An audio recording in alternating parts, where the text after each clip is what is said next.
इमरान खान हूं। एक बात याद रखिएगा कि इमरान खान साहब ने किसी किस्म की किसी बीमारी का बहाना नहीं बनाया। उनके ऊपर बहुत मुश्किल वक्त आया, इसके बावजूद उन्होंने बीमार होने से इनकार किया। उनके साथ प्रॉब्लम्स हुए, बाद औक़ात उनका वजन कम हुआ और ये रिपोर्ट भी होता रहा, लेकिन इमरान खान साहब ने कहा नहीं, मैं बिल्कुल ठीक हूं, मैं मुकाबला करूंगा। अब उनकी आंख के अंदर एक प्रॉब्लम पैदा हो गई है और उनकी बीनाई मुतासर होने का खतरा है। बिम्स अस्पताल से डॉक्टर्स 3 मरतबा हार चुके हैं, 16 जनवरी, 19 जनवरी और 21 जनवरी को। जेल इंतजामिया यानी मिलिट्री एस्टेब्लिशमेंट, उनका पैगाम यह है कि इलाज यहीं पे जेल के अंदर किया जाए, जबकि डॉक्टर आरिफ है, उन्होंने लिखकर दे दिया है कि इनका इलाज यहां पे नहीं हो सकता, उन्हें ऑपरेशन थिएटर ले जाना पड़ेगा जहां पे सारी सहूलियात और डॉक्टर मौजूद होंगे।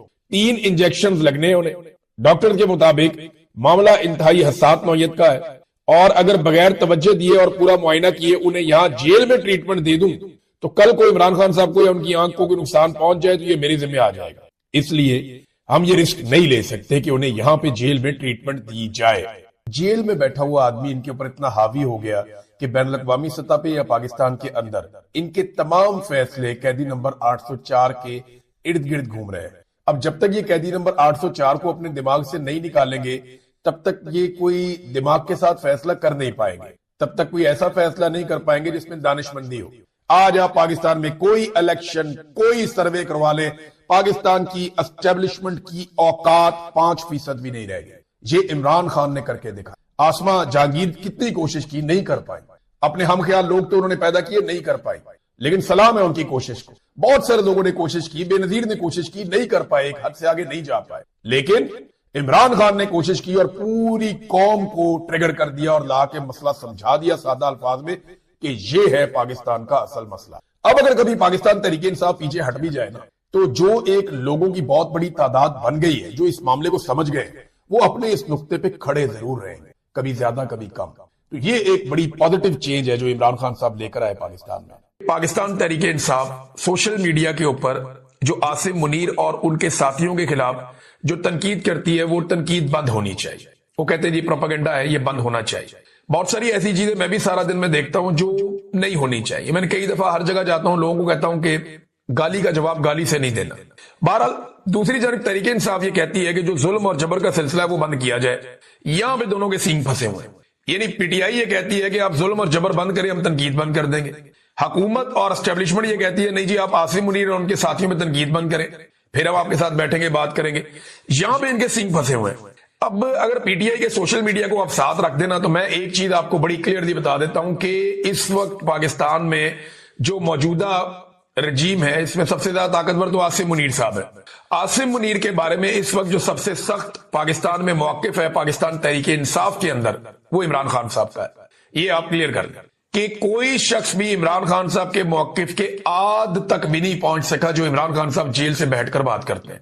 यह तहरीक इंसाफ की कहानी। सोशल मीडिया के वो अकाउंट्स जो नॉन लोग हैं, जिन्हें लोग जानते हैं और जिनका ताल्लुक पाकिस्तान तहरीक इंसाफ से, जिन्हें पाकिस्तान तहरीक इंसाफ ओन करती है, वो भी जब तनकीद करते हैं आसिम मुनीर साहब के खिलाफ, तो वो इमरान खान साहब की तनकीद को ही आगे बढ़ाते हैं, या इमरान खान साहब जो नैरेटिव देते हैं वो उसी के ऊपर चलते हैं, या फिर वो जुल्म और जबर के खिलाफ रद्द-ए-अमल देते हैं। लेकिन जो लोग पाकिस्तान तहरीक इंसाफ का ऑफिशियल सोशल मीडिया चला रहे हैं, वो जो तनकीद करते हैं वो इमरान खान साहब की तनकीद की रोशनी में करते हैं। तो असल में अगर किसी ने मामला करना है तो वो इमरान खान साहब से करना है, और ये मामला इमरान खान के साथ एस्टेब्लिशमेंट ने ही करना है जाके, और मौजूदा हुक्मरानों ने साथ जाके बैठ के करना है। राणा सनाउल्लाह साहब ने कहा जी 4-5 बंदे मिलकर बैठ जाएं।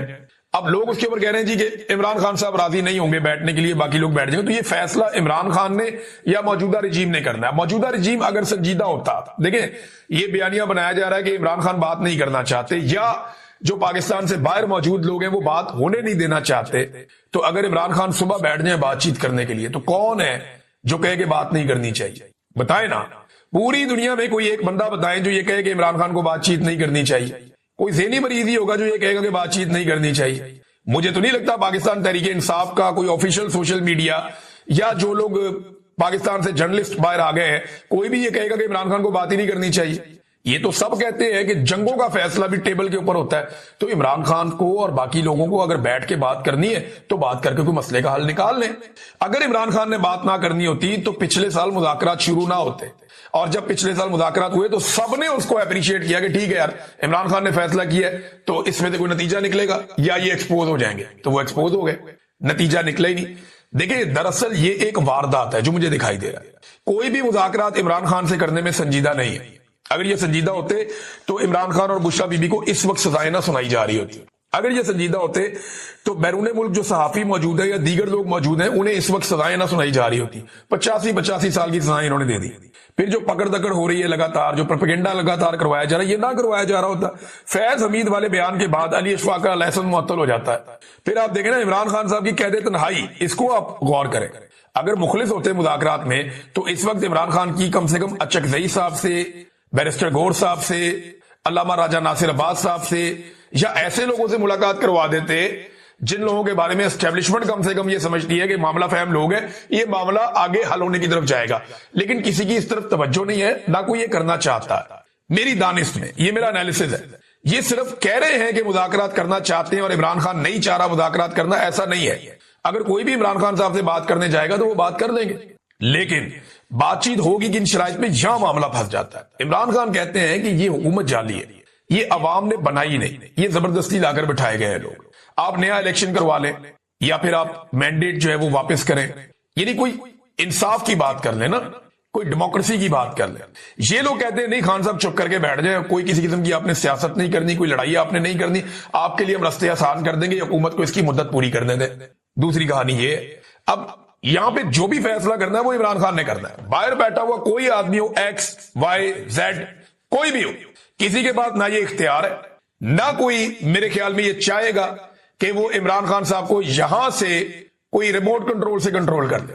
ये हो ही नहीं सकता। इमरान खान इनसे कंट्रोल, इमरान खान का सोशल मीडिया है, लोग इमरान खान को सपोर्ट करते हैं, लोग इमरान खान की बात सुनते हैं। अगर वो ये कहे कि मैं आज मुज़ाकरात शुरू करता हूं और हम बैठे हैं पाकिस्तान के लिए, आओ बैठो, कोई रास्ता निकालते हैं, तो सबकी इज्जत बच जाएगी। लेकिन ये लोग ये चाहते नहीं, ये इनका प्लान नहीं है। ये सिर्फ दिखा रहे हैं कि हम मुज़ाकरात करना चाहते हैं, लेकिन मुज़ाकरात में संजीदगी किसी की नहीं है। अब सुहेल बड़ाई जैसे लोग जो हर दौर के डिक्टेटर के मदा सरा रहे हैं, हर दौर का डिक्टेटर, जिस दौर में जो भी डिक्टेटर आया, जो फौजी चीफ आया, ये हमेशा उसके मदा सरा रहे हैं। आप उठाकर सुहेल बड़ाई की सारी तहरीरें और सारी जिंदगी का आप रिकॉर्ड देख लें। पहले तो एक मजाहिया प्रोग्राम करते थे। आसिम मुनीर साहब, आपको मैं ये कहना चाहता हूं कि इस वक्त फौज ने आपको इलेक्ट नहीं किया है। आप ये सोच रहे हैं कि आप फौज के कंधे के ऊपर आप यहां 10 साल बैठेंगे। पाकिस्तान के अंदर इस वक्त जो हालात जा रहे हैं, आप इस पर पहले फोकस करें कि आपने इस इक्तदार को लंबा करने के लिए क्या क्या कुछ नहीं किया। पहले आपने 9 मई किया जो फॉल्स फ्लैग ऑपरेशन था, ताकि आप इस बहाने पीटीआई को मुकम्मल तौर पर क्रश कर दें। जब इलेक्शन हुए, पीटीआई ने इलेक्शन स्वीप किया, अगले दिन आपने यही इलेक्शन पीटीआई का चोरी करके आपने दूसरे सजाशुदा लोगों को वो इलेक्शन दे दिया। आपने जजेस को कंट्रोल करना चाहा, इसके लिए आप 36वीं आईनी तरमीम लेकर आए। इस तरमीम से आपने जजेस को एक सरकारी इदारा बना दिया, इनको कंट्रोल में ले आए। नंबर 3, एक और बात की कि आपने मीडिया को मुकम्मल तौर पर कंट्रोल कर दिया। और बड़े साल लगे थे कि हमारे मीडिया कुछ हद तक आजाद हुआ था। बड़े सालों बाद जमहूरियत तरक्की कर रही थी, बड़े साल लगे कि अदलिया भी अपने आप को बेहतर कर रही थी। आपने इन तीनों चीजों को, यानी रूल ऑफ लॉ, जमहूरियत, इंसानों के साथ रवैया, जुल्म की जो दास्तानें जो खुली हुई हैं, जब से 9 मई हुआ वो सबके सामने है, ये सारे तबाह हो गए। नंबर 4, इमरान खान साहब ने कहा कि सबसे बड़ी चीज इस वक्त पाकिस्तान में सबसे कम इन्वेस्टमेंट आई है। पाकिस्तानी तारीख में इन्वेस्टमेंट इन्हीं वजूहात की वजह से कम हो गई है। इसका नतीजा ये हुआ कि आज आपके 45% लोग गुर्बत की लकीर से नीचे चले गए हैं। ये तो खान साहब पिछली रिपोर्ट बता रहे हैं ना, अब नई रिपोर्ट आई ना सैलाब के बाद, तो पता चलेगा कि ये लोग 50% से भी बढ़ गए हैं, जो पाकिस्तान में इस वक्त गुर्बत का इंडेक्स है। अब तक जितना पाकिस्तान ने कर्जा लिया था, इस हुकूमत ने 3 साल में उतना ही कर्जा डबल कर दिया। यानी जितना कर्जा पाकिस्तान बनने से लेकर अब तक लिया गया ना, इमरान खान साहब की हुकूमत के आखिरी दिन तक, उतना ही कर्जा ये हुकूमत ने पिछले 3 साल में ले लिया। ये सिंपल मैं आपको करूं, मैंने थोड़े दिन पहले आपको बताया भी था, थोड़ा ही फर्क रह गया अभी। जितना कर्जा पाकिस्तान बनने से लेकर इमरान खान के दौरे हुकूमत तक पाकिस्तान ने लिया, 70 सालों से ज्यादा की एक तारीख है, 75 साल तक जितना कर्जा पाकिस्तान ने लिया, उतना कर्जा इन्होंने 3 साल में ले लिया। ये है आसिम मुनीर साहब की और शहबाज शरीफ साहब की मुश्तरका कारकर्दगी। और जो SIFC इन्होंने बनाई है, उसका नतीजा क्या निकल रहा है? वो एक बड़ा फेलियर है। उसने पाकिस्तान को टके का कुछ नहीं दिया। 78 साल की, यानी 1972 के बाद, अगर पाकिस्तान की सारी तारीख आप उठाएं तो 1972 के बाद पहली मरतबा ऐसा हुआ पिछले 53-54 साल में कि पाकिस्तान में इतनी कम सरमायाकारी आई है। बेड़ा ही गर्क हो गया सरमायाकारी का, कि सरमायाकारी के लिए आर्मी चीफ ने एक इदारा बनाया था, SIFC। ये तो हालात है। अच्छा, इसके बाद जी वो कहते हैं कि $47 बिलियन था पहले, अब $90 बिलियन तक चला गया है। आपने इस कौम को दुगना कर्जा करके मकरूज कर दिया है। अच्छा जी, एक और सबसे आम पॉइंट अफगानिस्तान का है। चौथी या पांचवी दफा ये मैंने कहकर भेजा है कि सबसे पहले आपने अफगानिस्तान को धमकियां दी, उसके बाद यहां जो अफगानी थे उनको धक्के देकर पाकिस्तान से निकाला गया। वो 3-3 नस्लों से यहां बैठे हुए थे, उनको धक्के देकर निकाला गया। फिर आपने वहां बमबारी की। आप ये चाहते थे कि वहां से पाकिस्तान के ऊपर हमला हो और आप ये कह सकें कि हमारे पाकिस्तान में दहशतगर्दी हो रही है, और जो एंटी तालिबान है वो आप इनको बता सकें कि आप हैं वो मुजाहिद जो दहशतगर्दी के खिलाफ जंग लड़ रहे हैं। इमरान खान ने कहा है कि देखें, एक प्रेडिक्शन मैंने इलेक्शन से पहले की थी। ये इमरान खान साहब एक पेशन गोई भी उन्होंने की आज, और ये बड़ी खौफनाक पेशन गोई है। और जितनी पेशन गोइयां इमरान खान साहब ने की है ना गुज़िश्ता चंद सालों में, वो सारी ठीक साबित हुई है। उन्होंने बताया था कि ये सारे इकट्ठे हो जाएंगे, आपने देखा होगा। उन्होंने बताया था कि ये मेरी हुकूमत बेशक गिरा देंगे लेकिन मैं ज्यादा खतरनाक हो जाऊंगा, वो भी हो गया। उन्होंने कहा था लोग मेरे साथ खड़े होंगे, वो भी हो गया। ये भी कहा कि ये मुझे जेल में डालेंगे लेकिन तोड़ नहीं सकेंगे, वो भी हो गया। उन्होंने कहा कि मैं जेल से बैठकर इलेक्शन जीत जाऊंगा, वो भी हो गया। अब इमरान खान साहब ने बहुत सारी और बातें की हैं जो ठीक साबित हुई हैं। अब वो ये कह रहे हैं इमरान खान साहब कि एक प्रेडिक्शन मैंने इलेक्शन से पहले की थी, जब सबका ख्याल था कि पार्टी क्रश हो गई है, लोगों को धमकियां मिल रही थी, लोगों को उठाया जा रहा था, तब मैंने कहा था कि पीटीआई क्लीन स्वीप करेगी। आपको पता है वो बात सही साबित हुई।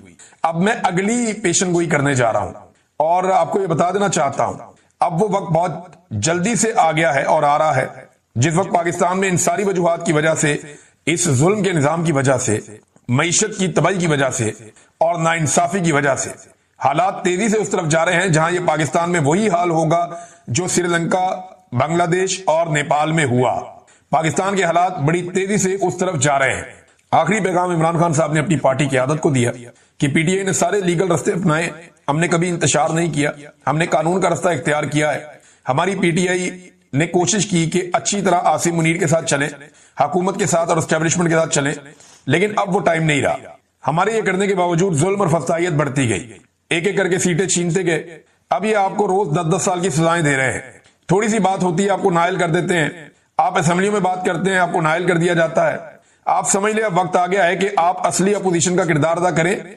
ये आपके वोटरों की भी डिमांड होगी। ये बहुत जरूरी है कि आप सही अपोजिशन करें। आप जितना डरेंगे ये उतना आपको क्रश करेंगे। आप लोगों को ये मजीद क्रश करते जा रहे हैं। जिसने अपोजिशन सही नहीं की, इस वक्त आप अपनी सियासी कब्रें खोद रहे हैं कि ये जो 27 का पेशावर का जलसा होने जा रहा है, इसके बारे में मैं कहना चाहता हूं कि पूरा पाकिस्तान भरपूर तरीके से मैं लोगों को डायरेक्ट कर रहा हूं और अपनी कौम को कह रहा हूं कि वो इस जलसे में पूरा पाकिस्तान हिस्सा ले, पूरी पार्टी मुत्तहद हो और अब फोकस करें 27 तारीख को होने वाले जलसे पर। ये नाज़रीन इमरान खान साहब का पैगाम सीधा सीधा मैंने आपके सामने रख दिया। अब नाज़रीन, अदालतों में रोला पड़ा हुआ है बहुत, जो जस्टिस जहांगीरी के साथ किया गया। इस्लामाबाद हाई कोर्ट में चीफ जस्टिस डोगर ने जो किया, वकला बहुत सख्त नाराज हैं, वो एहतजाज कर रहे हैं, बाइकआउट कर रहे हैं। वहां बड़ी सख्त तकारीर हुई, बहुत सारे वकील रहनुमा बोले, नौजवान वकला में बहुत ज्यादा गुस्सा है। अब मारूम बलोच की तरह ईमान मजारी को भी जेल में डालने की धमकियां दी जा रही हैं और बाकायदा सोशल मीडिया पे धमकियां दिलवाई जा रही हैं। तो ईमान मजारी ने कहा जी रियासत जो कुछ भी इस वक्त हो रहा है उसके ऊपर उन्होंने अपनी आवाज उठाई और अस्करी अदालतों के बाइकआउट के ऊपर उन्होंने जोर दिया। उन्होंने कहा जी ताले लगाने पड़ेंगे, सड़कों पे आना पड़ेगा, अब कोई रास्ता बचा नहीं है। ये कोई थानेदार या बदमाश है कि मैं पकड़ लूंगा। ये उन्होंने बात उठाई दोबारा।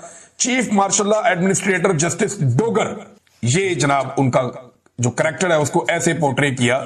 ईमान मजारी साहबा ने बहुत दलेर खातून है और हक के लिए खड़ी है, जैसे मारंग बलोच खड़ी है। तो जिस तरह मारंग बलोच को धमकियां दी जाती हैं वैसे ही अब या उन्हें गिरफ्तार किया गया, वैसे ही अब ईमान मजारी को भी गिरफ्तारी की धमकियां दी जा रही है। लेकिन एक बात याद रखिएगा, रियासत जो गिरे इस वक्त अपने हाथों से लगा रही है ना, ये दांतों से भी नहीं खुलनी बात में जो ये हरकतें कर रही है।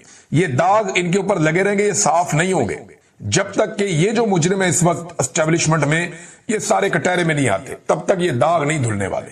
अच्छा नाज़रीन, एक और खबर है, तिजारती खसारा पाकिस्तान का बढ़ गया है और खबर यह है कि ये जो अगस्त का महीना अभी गुजरा है, इस महीने में $2 अरब से जायद का पाकिस्तान को बरामदात में, यानी पाकिस्तान की जो बरामदात है उसमें कमी हो गई है ना, 10% मजीद कमी हो गई। तो हमारा जो तजारती खसारा है वो $2 अरब से जायद हो गया अगस्त के महीने में।